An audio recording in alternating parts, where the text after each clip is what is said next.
You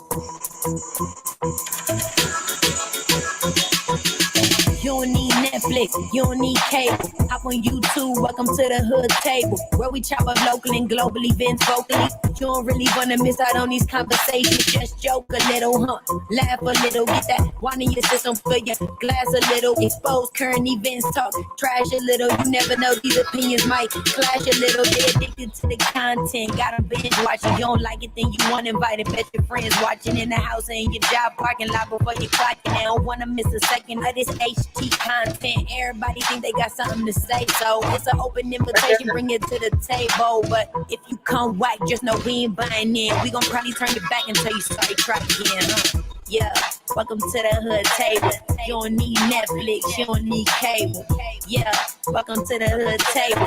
You don't need Netflix, you don't need cable. Hey! Hey, what's up, everybody? Welcome back, welcome back, welcome back. Hey, what's up to all my hoodies, all my subscribers, family, followers, supporters, bench watchers, tree lurkers, bush watchers, whatever you want to call the people who don't ever drop down in the chat. Thank you for tuning in tonight. We are going to do an absolutely brand new review on a brand new TV show tonight.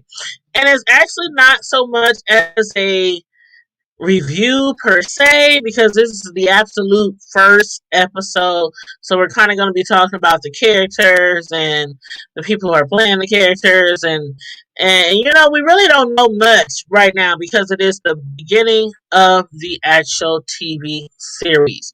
So with that being said, make sure you guys like and share the video, subscribe to the Hood Table if you're not already subscribed, and thank you so very kindly. Now, the show that we're going to be reviewing, as you can see across the bottom of the screen in front of the title of the show, is Power Book 3, Raising Kanan. Now, for those of y'all who have been following me for a while, you know that I had did reviews on Power, and then I did reviews on Power Book 2, which so far had episodes 1 through 10 from the first season. And I'm waiting on that season to start all over because I'm really anxious to get back into that. But now, 50 of them came out with Power Book 3, which is basically supposed to be about the story of Kanan. Now we know in Power, Kanan had died, but this Power Book 3 is basically the story of Kanan, like how he became who he is up to the time of his death. So we're starting all the way from when he was a young child in school, you know, in grade school, and then turning into this gangster or this drug dealer or, you know, whoever, you know, he turned out to be. So that's what Power Book 3, Raising Kanan, is all about. Now, it does premiere tonight, so a lot of people probably haven't seen it yet, so I'm not going to go too far into details. Again, this is just, we're doing a light review, just kind of going over the characters and talking about the different characters and what they're all about, as far as we know right now. So, again, it's Power Book 3 is on Starz. Power Book 2, Power Book 3, they're all on Starz. And they're all developed by 50 Cent. He is like a key to all these different TV shows. Now, of course, Kanan, he is going to be the main star of the show. Kanan is being played by Mekhi Matthew Curtis, who is actually an American actor and voice actor. He is known for playing Paul in Alexander the Terrible, Horrible, No Good, Very Bad Day, Felix Schumber in Girl Meets World, and Fish and Kirby Buckets. So by some people in the younger generation, he is very well known. He also voiced Zach Underwood in the Disney XD series Milo Murphy's Law, and he even voiced for Rara the monkey in The Lion Guard. So he is like one of the main characters. And then, of course, there's his mother, Rock. Her name is really Raquel, but they call her Rock. So Raquel, aka Rock. She's one of the main characters. So far as we know, we're just on season 1, episode 1. So we don't know what other characters is going to come about so far after this. But There's also a character named Jukebox who I already love. Jukebox is her real name, her government name is Laverne, but she goes by Jukebox because she sings and she loves to sing and she has this beautiful, amazing voice, and she happens to be Rock's cousin. Rock has an uncle by the name of Melvin, who is I'm sorry, Kanan has an uncle by the name of Melvin, who is Rock's older brother. So is Kanan's mother's older brother. Um, she is like presumably lesbian or gay. And we got a lot of that from just this very first episode. She has a beautiful singing voice. Um, but don't mistake her for being soft because she's about as hard as they come. And I'm just okay. Now, a lot of people might have noticed that she kind of came off like from the very beginning. She kind of came off as tomboyish, like from the get go. I just knew that she was probably gay or lesbian or something like that. And from the end of towards the end of the episode, we see where that kind of proves my point. Now I don't know if she's like bi or lesbian or but I got that lesbian vibe from her at the very beginning of the show. For the first time I saw her, the first time I set eyes on her, I just knew. And then even after the incident where Rock's house got shot up, Kanan, he even knew that his cousin was with a girl. They were like, where was she at, you know where was Jukebox? But Kanan knew that she was with a girl, not only a girl, but a white girl. He said it was a white girl, wasn't it? So evidently she must be like lesbian or bi or something and interested in mostly white girls. But anyway, yeah, the white girl that she was with was the girl from a whole nother area of the neighborhood. Matter of fact, when the white girl ran into Jukebox on the street, the white girl's friends was like, "Who is she? Where's she from?" Da da da da. And then when Jukebox was like, Jamaica, they was like, "Jamaica? You come all the way from Jamaica just to sing? Like Jamaica, the country, Jamaica, the island, like." She was like, no, Jamaica, Queens, New York. Like, they had no clue. Them white girls was like totally clueless. But anyway, Jukebox and this white girl, I think is going to have a little thing going on right now. At this time, they're working together to do a duet together for the Dead Ball, which is per the white girl. It's something that's done every year for rich white influential girls, so that they can be presented to the rich white guys, which is like a Jack and Jill for a lot of the black people back then in the day. So anyway, I think I'm really going to, like I said, I think I'm really going to like that character Jukebox. Now, there are other characters in the show that I think are going to be very important, such as Uncle Lulu. Now, Uncle Lulu is Rock's youngest brother and right hand man. Uncle Lulu, he is like really down for his sister. Anything that needs to be done, he makes sure it's done. He makes sure it's done right. We also have another brother of Rock's, which is Marvin. Marvin is Rock's older brother. The one that seems to be always hungry and ready to eat something. But anyway, he's that was the one that was in the hospital when they were out there saying born ready. Born Ready, which was one of Rock's men, I got shot in the leg. Marvin was out there seeing him, and Marvin was the one who grabbed his applesauce and said, "Oh, you got to make sure you eat the hospital applesauce." But anyway, per Kanan, he said his uncle, Melvin, is very loyal and very tough. So, another one of the characters that I think is going to be very, very important also is Famous. Famous is one of Kanan's friends who is Puerto Rican. His real name is Sean Figueroa or Figueroa, but he is known as Famous because of some of the a contest that he had entered, a while back when he was like little, when he was like in the third grade. It was a poem contest, and he had entered it, and he actually won, for reading a poem on the radio in the third grade. So that's how he got the name famous. So we have Jukebox, we have Kanan, we have Rock, we have Uncle Lulu, we have Marvin, and then we also have Davina. Now, Davina Harris, also known as Lovey Simone in the show, in real life. In real life, her actress name in this show is Davina Harris. Now, some of y'all who don't know, if you did not follow the TV show of Greenleaf, which lasted about how many seasons? Like 5 or 6 seasons. Greenleaf. I did reviews on that up until the very end. It was a show on OWN. Basically, Davina, who is in this show, she played the character Zora Greenleaf in the Greenleaf series, and I loved her in that show. So I'm really excited to see her being casted in this show, and following her as she stars in this show. I mean, right now she's with a guy who I think basically Kanan wishes he was, because Kanan, as you can tell already from this very first episode, he really likes Davina. And I think that they probably will end up together. I really think they probably will end up together. But right now, she's with a whole nother guy. But anyway, yeah, Davina, her real name is Lovey Simone. She is one of the characters from Greenleaf. But yeah, oh, I miss Greenleaf. I hate that show went off. But anyway. Another one of the characters who are we probably will be very familiar with in the future is Unique.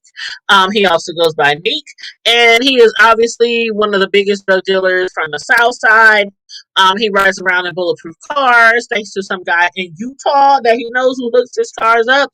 And per Uncle Marvin, Unique was trying to muscle his way onto their corners. And as we all know, just from this very first episode, Uncle Marvin, Uncle Lulu, Rock, and all of them, they drug dealers. They're like big time drug dealers. And I don't know if you want to call like gangsters. And you probably want to call them gangsters because they do, from what I've seen so far, they do put orders out to have people hit.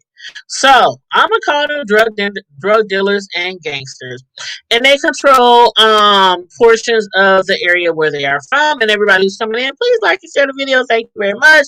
And if you watched the first premiere episode of Power Book 3 Raising Kanan, please let me know what your thoughts on this very first episode, because that's what we're reviewing right now.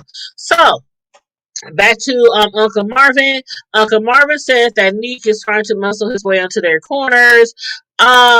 Evidently, back in time, Neek, his brother Ronnie, was dating Rock.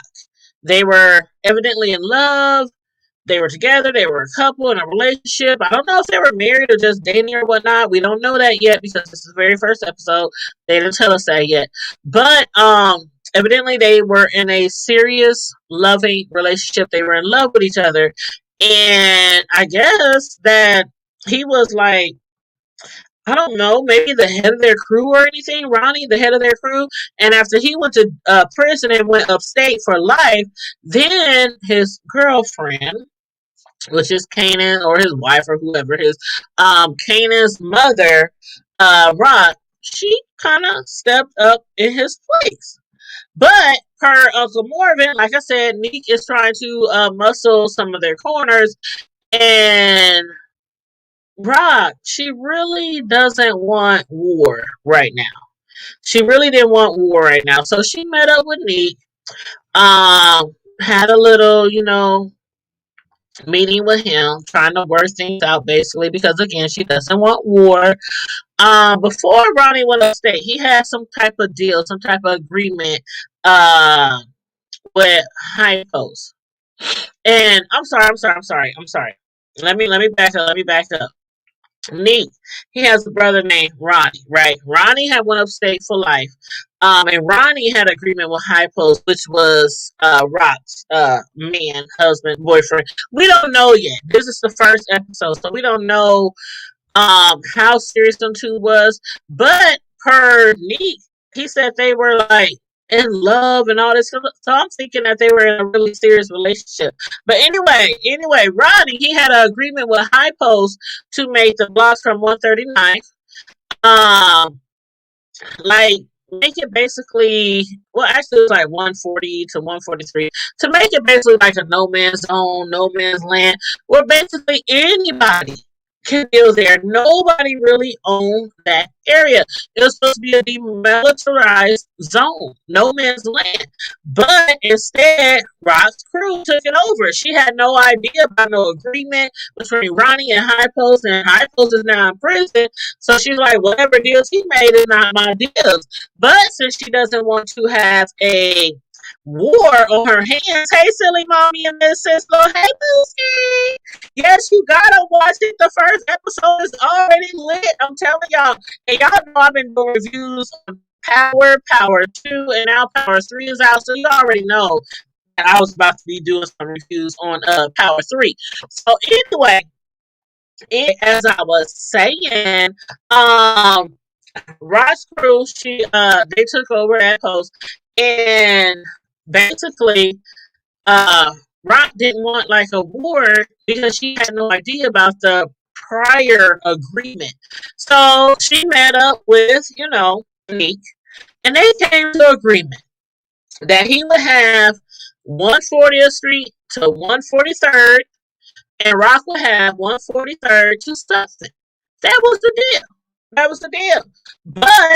But being that her son, Kanan, didn't have any idea about that, they're now having a little issue. Kanan, he didn't even speak to his mother about their blocks.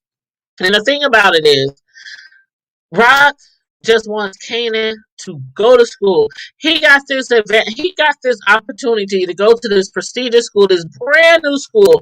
I mean, it has everything that the schools in his area does not have. And so Rock wants him to go there. She doesn't want him to focus on the streets, focus on drugs, on gangs, anything like that. She just wants him to get good grades, pass these tests so that he can get into the school. Anyway, he notices while on the block that somebody from the other crew is selling on the corner of 140th Street. Now, again, he never spoke to his mother. His mother never spoke to him about the deal that she made with me. So, now thanks to Kanan and his boy D Wiz and Famous, making moves without speaking to Rock, to his mother Rock, there's now a hit on Kanan. There's now a hit on Kanan. And yes, he did later on try to apologize to his mother, but then by then she was like, you know what? I should have just sent you to live with your grandma, because she didn't want him involved in this stuff. She didn't want him involved in the gangs and the drugs and the shootings and the killings and all that kind of stuff, running from bullets and stuff, which he's doing right now. He's like, to me, now this is the first episode, but to me it seems like he's going to give up his opportunity to go to the school and become a part of his mother's crew. Basically, join the family business. So, I don't know. Again, for those of you who watched it already, make sure that you check it out. You said I'm buffering. I'm buffering. Okay, hold on. Let me back out there and come back.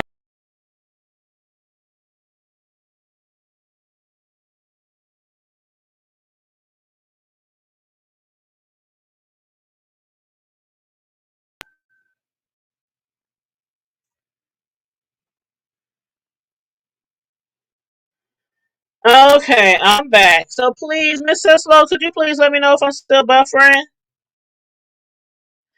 I'm trying to pull it up on my cell phone to see if I'm still buffering. Hold on, let me see. I just want to make sure because I don't want to be buffering. Somebody just text me. Oh, that was my son earlier who texted me. You said that's better? Okay, you said Young Buck was the one who killed Kanan's girlfriend, last boyfriend.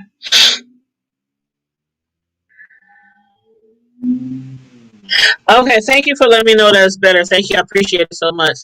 Man, this part one episode, it was really good. To me, it was really good. Really, really good.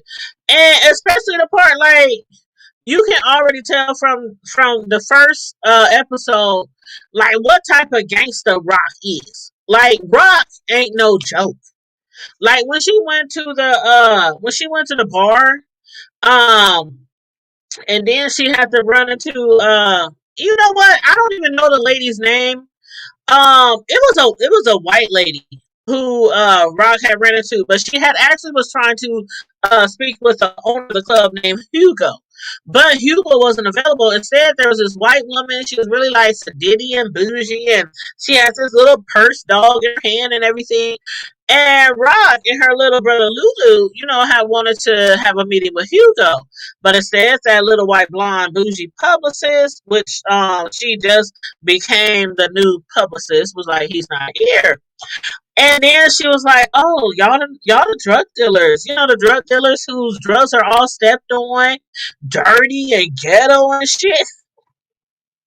Rock was looking at her like, "Do this, bitch?" She was like, "You have no idea who the hell you are talking to. Do you realize who you are talking to?" She had no idea, and we saw where that got her, or should we say, we saw where that got her dog Bella. Bella, that little cute little puppy, little doggy, she had a little pooch. She ended up smoking and burnt up in her microwave. Medium well done, just as Rock had requested. She had put an order out. She put a hit out for the dog. She put a hit out for the dog, not the owner of the dog, not the new publicist of the club for disrespecting her. She put a hit out for the girl's dog. She woke up in the middle of the night screwing with some black dude and was like, "Ooh, what's that smell? What's that smell?" And went into her kitchen and found her dog going up in flames and smoke in her microwave. So, from that, I gather Rock is really not the bitch to be messing with. Not the one to be messing with. Mm-mm-mm. But she had threatened rocking them, saying, y'all folks get stepped on, whatever. We gonna use a new source. Rod didn't quite, mess with the white chick, but and we see where that her again. Her dog went up and got burned up and cooked in the microwave or the whatever that thing was in the kitchen. But Rob, she didn't get along with the white chick, but she did get along with the bartender by the name of Symphony Basket. Now, whether that's his real name or a fake name, I don't know if that's his government name right off top. But he goes by the name of Symphony Basket. And I'm like, Symphony, a dude named Symphony Basket? I don't know. I don't know. It could be his real name. But whether that's his real name or his fake name, I don't know right now. But he actually asked Rock out on a date. And Rock accepted. She accepted it, but that date was interrupted thanks to her son, Kanan. Now, Kanan, again, he didn't speak to his mom about, the blocks. He didn't speak to her about what blocks they own, what blocks they was running, any deals with Neek or anybody else, And so their date was interrupted because when her son Kanan had did that shooting, and basically he himself retaliating on somebody who was dealing on his mother's block because he didn't realize that she had already made an agreement with Nick. Okay, but then it was too late by then. Dude was dead. And by the time his mother realized it and she started talking to Kanan, that's when she was like, you know, I should have just sent you to live with your mother. I should have just sent you. But ain't that some shit? Ain't that some shit? You running a drug business, uh, you have a gang, you have this drug empire, and because of the fact that you want to run this drug empire, you figure all your kids need to go live with somebody else. Ain't that some shit? And I think that's why Kanan ended up being the way he is. In power, I think that's exactly how he ended up the way that he was because of his relationship with his mother. But anyway, his mother, we see that's how he got it all popped off. That's he got his first murder behind his mother. He got into the family business of dealing drugs and whoop whoop whoop. We're gonna. This is the first episode again, so we don't really know what's gonna pop off from then. But again, I'm excited to this finally this show has came on. I've been waiting on this show for damn near a year. It's been like almost a year since they first announced that there was going to be a Power spinoff. Power 3. Now, Power 2 is really good. Power 2 is really good. I'm really enjoying that. I'm really enjoying doing reviews on that. But I have been expecting or waiting for Power 3 to start because I really wanted to see like where Kanan came from, his roots or whatnot. But anyway, you said that was Lulu. She was yeah, Uncle Lou. Yeah, Uncle Lou. Yep, that was Uncle Lou. And Lord have mercy. That dog. I'm like, why she had to do the dog? The dog didn't do nothing to nobody. The dog didn't do nothing to nobody. He didn't even bite nobody anklet. I was like, wow. You said I was saying that 20, okay, hold on. You said I was saying Buck 20 was who Candy killed. That was a girl he likes boyfriend. Mm. Yeah, I thought that was Lou. I wasn't really paying attention to the dude that she was screwing, but kind of thought it was Lou, but I wasn't for sure. I wasn't for sure. But now Jessica, Jessica, Famous's sister from Baltimore, who there to attend school. Now I think that Lou is going to hook up with her. Why? Because remember at the shootout or the drive by when they were going after Kanan, excuse me, and Lou Jessica, famous sister, Lou had kind of like jumped on her, protected her, covered her, shielded her basically. For some reason, I think they are going to hit it off and end up dating or end up screwing around. I don't know if it's going to be in the public or if it's going to be behind the scenes, but she was really like, she was like, oh my gosh, that is like the bravest thing that anybody has ever done for me. I never had nobody like do anything like that for me. I'm like, child. You said Buck 20 is the drug dealer Kanan killed. He's also the well dressed dude from high school who is the BF of the girl. Okay. I understand what you're saying now. I understand what you're saying now. Yep, I understand. But yeah, this man, this show, I think is going to be really good. I am going to be following it every week. Now, I did earlier do 2 reviews on Sister season 3, episode 3 and 4. Tomorrow night I'm going to do a review on The Shy. So I'm trying to get caught up on all my TV show reviews. Some of the ones that I'm really behind on because I've been working a lot, doing some overtime for my job. Probably won't get caught on the ones that I'm really behind on, and instead I'll just probably binge watch those and then do like a finale review when the show is actually over.